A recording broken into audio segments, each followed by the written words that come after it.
Gary Leon Ridgway was born on February 18, 1949, in Salt Lake City, Utah, the second of three sons to Thomas Newton Ridgway, a bus driver, and Mary Rita Steinman Ridgway, a clerk in retail.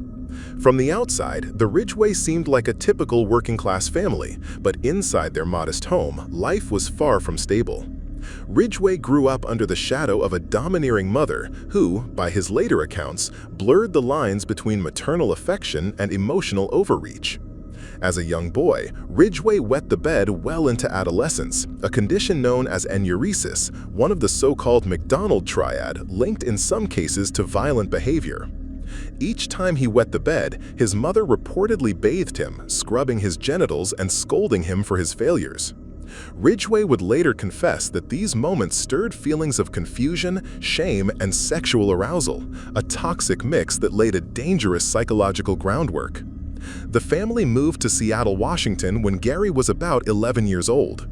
In school, he struggled academically, repeating second grade due to poor performance.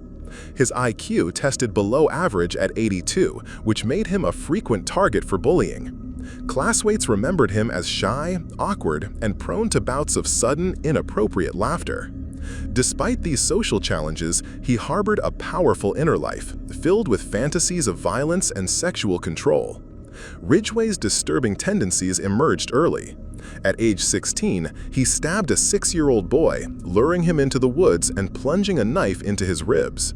The boy survived and later recounted how Ridgway laughed during the attack. Despite the gravity of this assault, Ridgway was not incarcerated for it, and it faded from official scrutiny, a terrifying missed opportunity that would haunt investigators decades later. After high school, Ridgway joined the U.S. Navy and was deployed to Vietnam. Like many servicemen, he frequented sex workers during his tours abroad. While he outwardly performed his duties, he contracted gonorrhea, which fueled resentment toward women he viewed as sexually promiscuous. After returning home in 1971, he married his first wife, Claudia Craig. The marriage fell apart within a year due to frequent arguments and infidelity. It would be the first in a series of failed relationships. Ridgway tried to build the trappings of a normal life.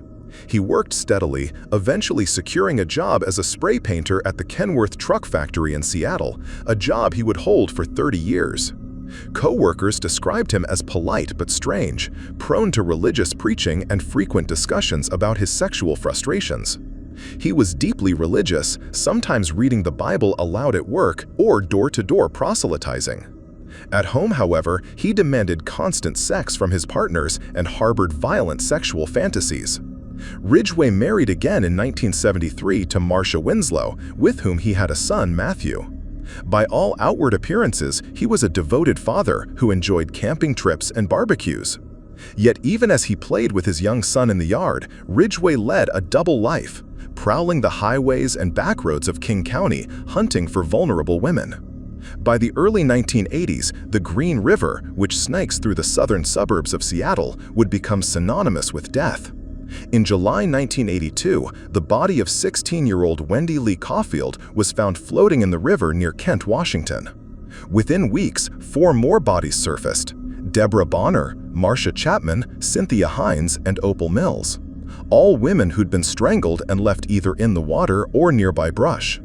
Many were last seen working as sex workers along Highway 99 or Pacific Highway South.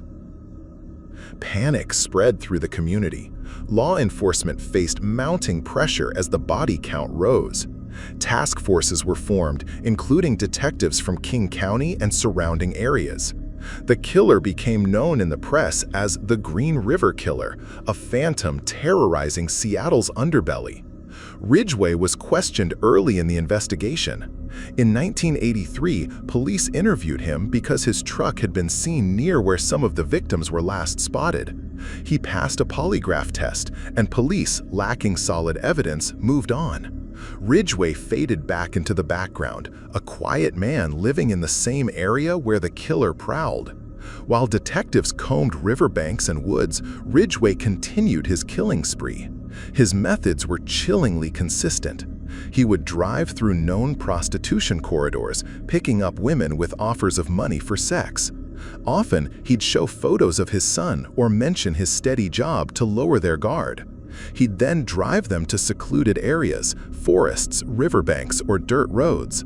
Once parked, Ridgway would attack, strangling his victims with his bare hands, ligatures, or sometimes using their own clothing. He'd often have sex with the bodies post-mortem.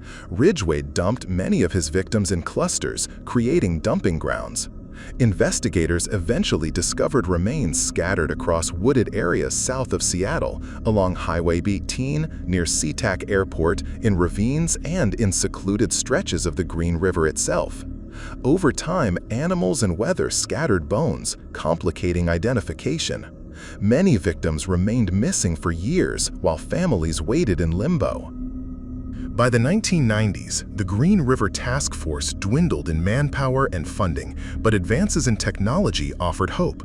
In 2001, King County investigators re-examined evidence using DNA profiling, a tool unavailable during the early years of the investigation. Scientists tested biological material collected from victims' bodies and clothing.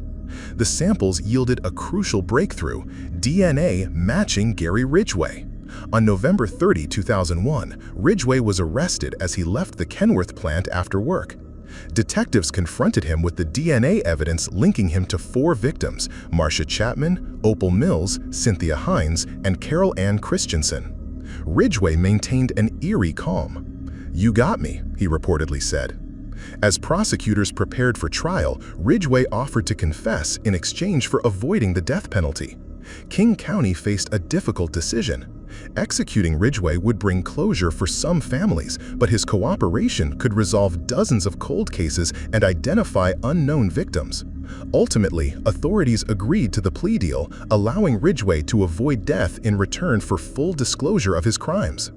In painstaking interviews, Ridgway confessed to murdering 48 women, though he claimed his true total might be closer to 65 or even 71. Many were never conclusively identified.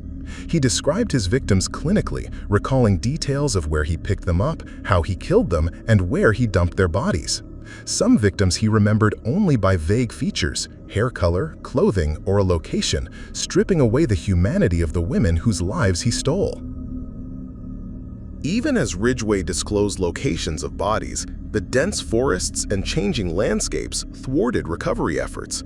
He'd sometimes walk detectives into the woods, pointing out areas where he believed he'd left remains, only to be unable to locate the precise spot. Decades of weather and shifting terrain swallowed many victims forever. In December 2003, Ridgway pleaded guilty to 48 counts of aggravated murder. At his sentencing, families of victims filled the courtroom, many delivering emotional statements. Some screamed at Ridgway, branding him a monster.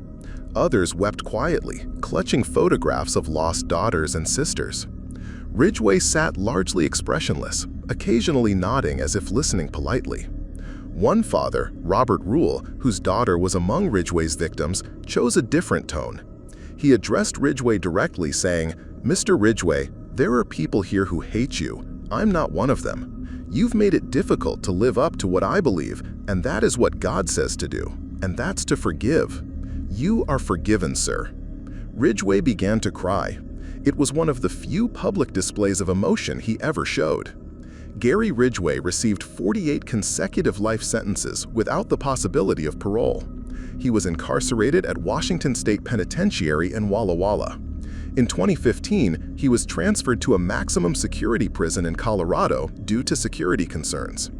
As of 2025, he remains imprisoned, one of America's most prolific serial murderers. Ridgway's case left a searing impact on the Seattle region. For decades, he preyed on the marginalized, young women living on the edges of society, often in poverty, battling addiction, or estranged from families. His crimes exposed societal blind spots and failures, raising awareness about the vulnerability of sex workers and runaways. He became notorious not merely for the sheer number of victims, but for his methodical, cold-blooded efficiency. He blended into the fabric of ordinary life, a factory worker, a husband, a father. Neighbors described him as friendly and helpful. No one suspected he was silently amassing one of the largest known body counts in American history. Gary Ridgway's legacy remains one of horror, mystery, and tragedy. Despite decades of investigation and his own confessions, unanswered questions linger. How many did he truly kill? How many families still wait for closure, their loved ones lost to history and forest undergrowth? He shattered the myth that serial killers are wild-eyed monsters recognizable on sight. Ridgway was utterly ordinary, a man who painted trucks by day and stalked women by night. His story serves as a chilling reminder. The most terrifying predators are often those who move unseen among us, their true nature hidden behind the most mundane of masks.